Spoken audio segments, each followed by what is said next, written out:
नमस्कार.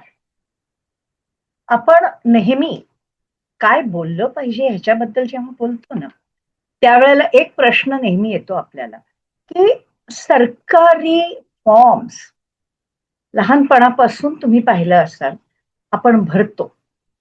त्याच्यामध्ये काय-काय विचारलं जातं? आपलं नाव, आपली जन्मतारीख, मे बी जन्माची जागा वगैरे अशा गोष्टी नक्की विचारल्या जातात. प्लस आपले कॉन्टॅक्ट डिटेल्स विचारले जातात, पण नॅशनॅलिटी विचारली जाते आणि याच्या बरोबर एक विशिष्ट गोष्ट असते, ती म्हणजे तुम्ही कोणच्या जातीचे आहात.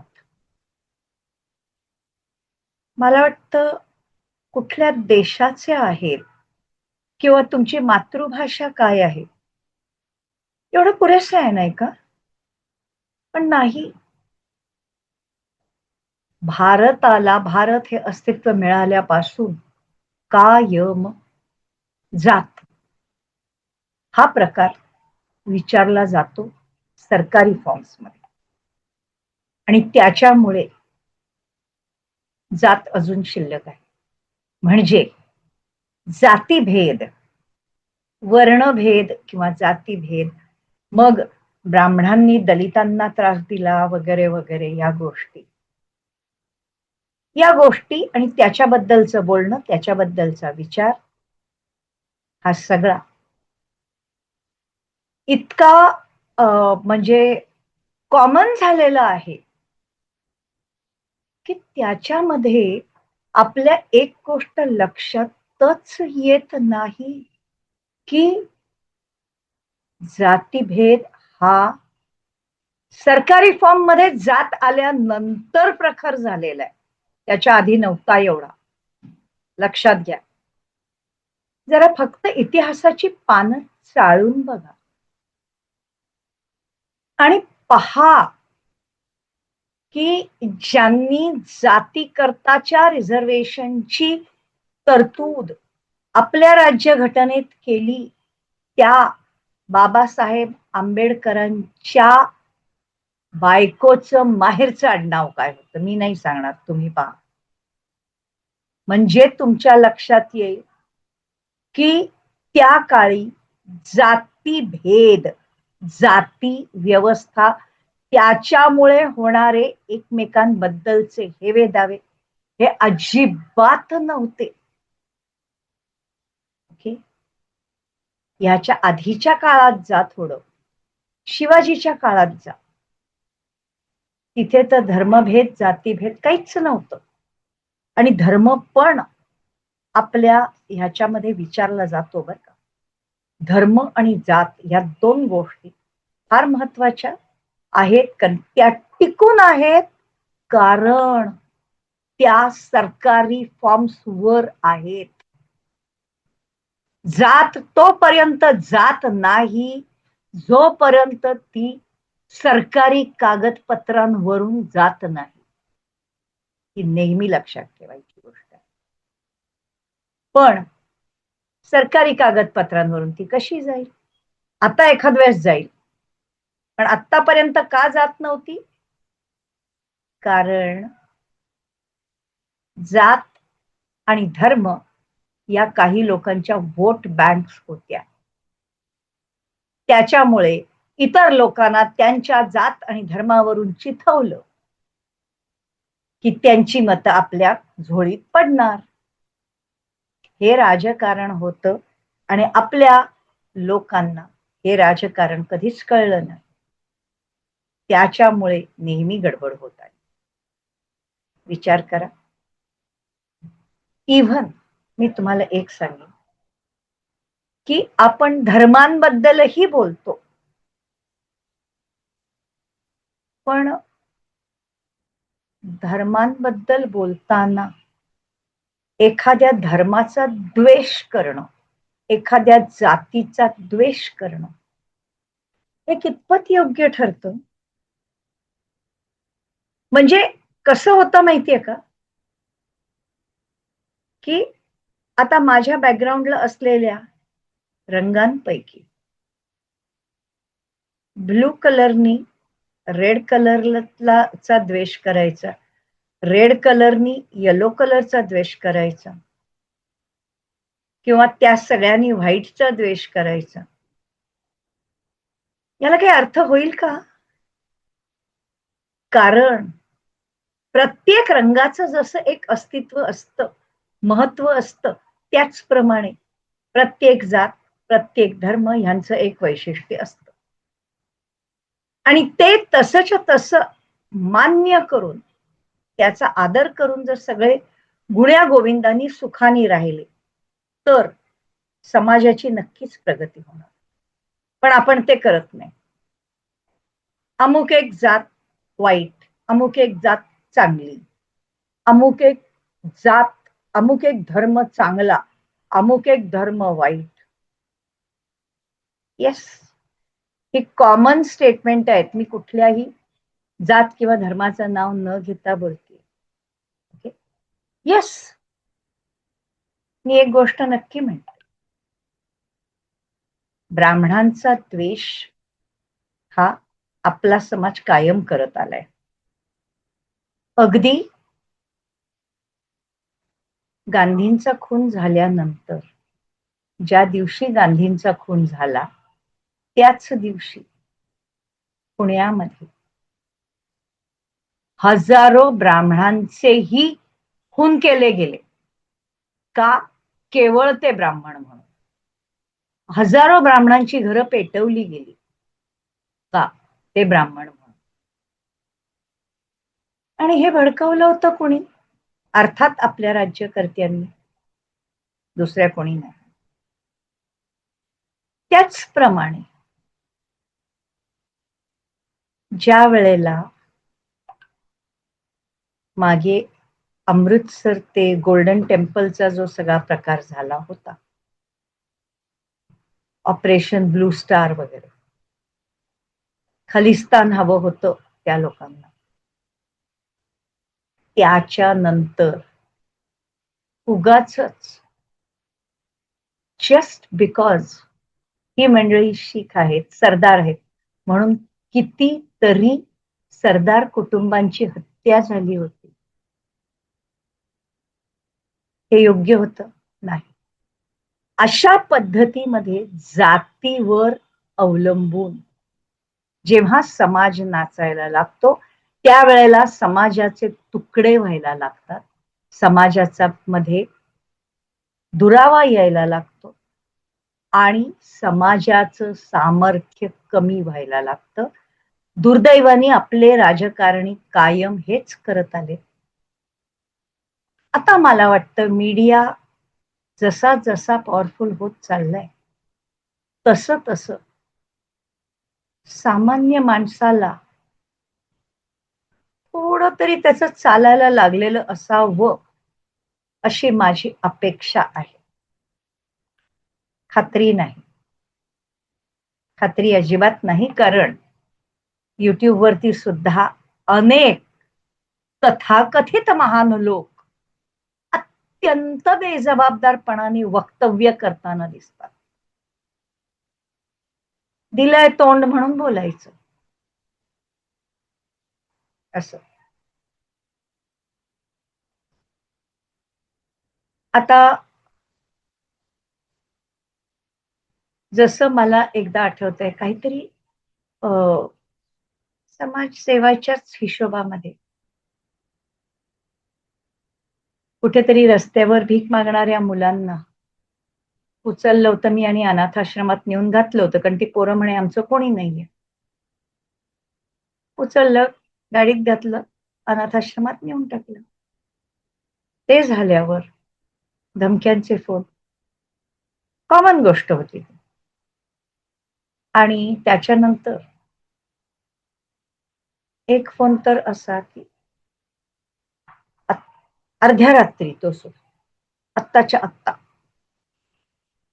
त्या मुलांना अनाथाश्रमातून बाहेर काढा, नाहीतर तुमच्या घरी येऊन तुमचा खून कर. अर्ध्या रात्री कोणतरी असा फोन करते, धमकी देते. आता काय बोलणार? करायचं तर करून टाकायचं होतं ना, नुसती धमकी कसली देताय? पण ती धमकीच होती. मग काय करावं? त्यावेळेला मला जे सुचलं ते मी बोलून गेले, पण त्यांनी परिणाम झाला.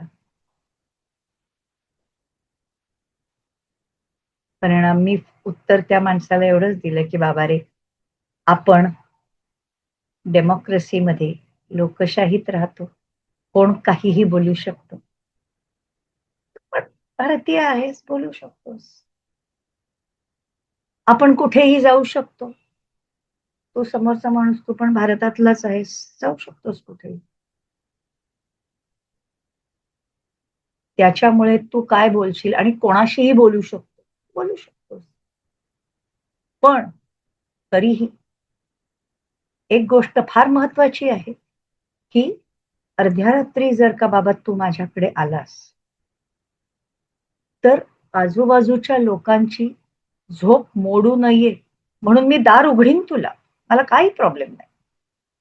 फक्त एक विनंती आहे बाबा, स्वतःची अँब्युलन्स घेऊन ये. तो म्हणे का? म्हटलं तुला काय वाटतंय? असं काहीतरी खुळचट गोष्टी डोक्यात घेऊन जर माझ्या घरी आलास, तर शिल्लक राहशील का? मी सगळी 256 ची 256 हाडं तोडून टाकीन तुझी. शांतपणाने मी त्याला सांगितलं. मला म्हणतो, "तूने गुंडे पाल के रखे है क्या?" म्हटलं, "तुझ्यासारख्या मच्छरला मी एकटी पुरेशी आहे." फक्त शब्द पुरेसे होते. त्याच्यानंतर त्या प्राण्यानी धमक्या द्यायची हिंमत नाही केली. म्हणजे एक, दोन प्रभावी शब्द हे माणसाचं मन घडवू किंवा बिघडवू शकतात. हे लक्षात घ्या. हे नंतर जेव्हा मी घरच्यांना सांगितलं सकाळी, त्यावेळेला ते म्हणे तू मूर्ख आहेस. कारण त्यावेळेला त्या दिवशी नेमकी मी घरात एकटी होते. मला सांगितलं तू मूर्ख आहेस, तू असं काय भलतं सलतं काही बोलायचं नाही. म्हटलं कोणी आलं नाही, यायची हिंमत पण करणार नाही. डोंट वरी. ही अर्थात 40 वर्षापूर्वीची गोष्ट आहे, आत्ताची नाही. तर सांगण्याचा मुद्दा हा की कायम याच शब्दाने माणसं घाबरू शकत होती. जर त्यावेळेला मी घाबरले असते तर मी घाईघाईनी जाऊन घराबाहेर पडून त्या अनाथ आश्रमात जाऊन त्या मुलांना तू कुठे आणून देऊ बाबा रे तुला म्हणून दिलं असतं की त्या कुठल्या तरी रॅकेटमध्ये त्यांनी मला अडकवलं असतं. So things would have happen that way. पण नाही. लोक जेव्हा बोलतात तेव्हा आय विल से ऍक्शन पेक्षा रिॲक्शन ही महत्वाची असते. नेहमी लक्षात ठेवा. आणि त्याच्यामुळे बोलताना सुद्धा तुम्ही ऍक्ट करा, रिॲक्ट करू नका. कारण बऱ्याच वेळेला जेव्हा तुम्ही रिॲक्ट करता त्यावेळेला तुमच्या रिॲक्शनचा रिमोट कंट्रोल समोरच्याच्या हातात असतो आणि समोरचा जसा नाचवतो तसे तुम्ही नाचता. बऱ्याच वेळेला असं घडतं. आणि विशेषतः जात, धर्म ह्या प्रकारांच्या बाबतीत तर हे घडतच घडतं. येस, काही गोष्टी होत आहेत, हे मीही मान्य करते. म्हणजे थोडक्यात काही धर्म हे नॉलेजनी प्रभावी होत आहेत, तर काही धर्म हे ब्रीडिंगनी प्रभावी होत आहेत, वाढत आहेत. म्हणजे काही लोकांच्या घरामध्ये 1 किंवा 2 मुलं असतात आणि काही धर्माच्या लोकांच्या घरामध्ये अशी मुलांची फौज असते. त्या मुलांना जेवण देता येईल की नाही याची त्यांना पडलेली नसते. त्या मुलांना चांगलं शिक्षण देता येईल की नाही याची त्यांना पडलेली नसते. मुलं निर्माण करणं एवढंच फक्त त्यांचं अंतिम ध्येय असतं, असं आपण म्हणू शकतो. या गोष्टी आहेत ज्या दिसतायत त्या दिसतायत. पण हे का घडतंय? हे ज्ञानातनं घडतंय का अज्ञानातनं घडतंय? मला वाटतं त्याही लोकांच्या मनात, डोक्यात जर का ज्ञानाचा दिवा पेटवला गेला ना, तर हे ब्रीडिंगनी धर्म वाढवणं आणि पॉप्युलेशन वाढवणं हे आपोआप थांबेल. पण ते ज्ञान, योग्य ज्ञान त्यांच्याकडे दिलं गेलं पाहिजे. नाहीतर होतं काय, की पोर झालं की त्याला फ्री मध्ये म्हणून आपल्या धर्माच्या शाळेमध्येच पाठवलं जातं. आणि धर्माच्या शाळेमध्ये जेव्हा पोराला पाठवलं जातं त्यावेळेला शिकवली काय जातात, धार्मिक पुस्तकं शिकवली जातात आणि टेररिझम शिकवलं जातं. काय करणार? अशा ठिकाणी याच्या खेरीज जर का मुलाला काहीही येत नसेल, हत्यारं चालवणं, चाकू चालवणं, बंदुका चालवणं याच्या पलीकडे काहीच येत नसेल, तर ते पोर काय करणार? ते चाकू आणि बंदुकाच चालवणार, पण त्याला तेवढंच शिकवलं गेलंय. मग याच्यामध्ये ती व्यक्ती वाईट म्हणाल का, ती कंप्लीट सिस्टीम वाईट म्हणाल? अर्थात वाईट आणि चांगलं काही नसतं, ती सिस्टीम तशी आहे. आपली सिस्टीम कशी आहे? ज्ञान देण्याची आहे. याच्यावर विचार करा. मला का म्हणायचंय की याच्यामध्ये जात, धर्म ह्यांच्या ह्या गोष्टी पोसल्या जात आहेत, कारण आपण त्या वेगळ्या आहेत हा विचार डोक्यात घालतोय आणि आपण कळत न कळत भेदभावाला खत पाणी घालतोय, म्हणून या गोष्टी पोसल्या जात आहेत. आता भेदभावाला खत पाणी घालायचं का नाही घालायचं? जातीवर बेस्ड रिझर्वेशन ठेवायची का नाही ठेवायची? फक्त आर्थिक परिस्थितीवर रिझर्वेशन ठेवली गेली तर निश्चितपणाने समाजाची प्रगती जास्त चांगल्या पद्धतीने. पण ही गोष्ट माझ्या परीने मी गेली 50 वर्ष वेगवेगळ्या ठिकाणी लोकांना सांगायचा प्रयत्न करत आले.